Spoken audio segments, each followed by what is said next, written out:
tinatawag itong white vein figs dahil sa mga puting ugat ito sa mga dahon. Tingnan nyo. Ayan. Ito naman ang bunga ng hawili. Tara, tingnan natin.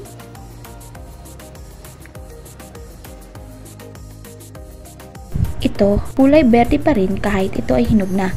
Maaari itong kainin ng mga tao at hayop. Ito ay matamis at mayaman sa mga masustansya at maaaring magsilbing pagkain o panggamot. Tara, tikman natin.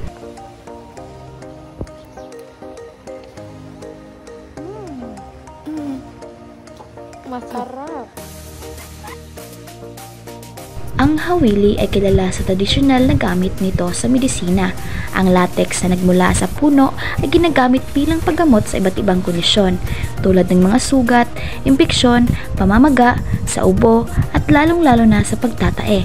Ang mga dahon at bunga nito ay may mga katangian na maaaring makatulong sa pagpapabuti ng kalusugan.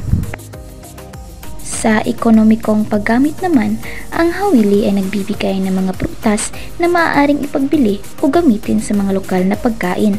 Bukod dito, ang mga puno nito ay maaaring gamitin sa paggawa ng mga kasangkapan o iba pang produkto na nakatutulong sa kabuhayan ng mga tao sa komunidad. Ngayon ay sasagutin naman natin ang katanungan na, bakit mahalaga ang saribuhay ng Pilipinas? Ang saribuhay ng Pilipinas ay mahalaga dahil ito ay naglalaman ng natatanging uri ng mga halaman at hayop na hindi matatagpuan sa ibang bahagi ng mundo.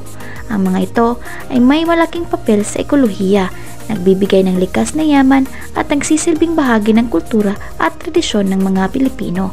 Ang mga halaman tulad ng hawili ay hindi lamang nagbibigay ng mga benepisyo sa kalusugan, kundi pati na rin sa kabuhayan ng mga tao, kaya't mahalaga ang kanilang proteksyon at pangangalaga natin. Hanggang dito na lang. Paalam!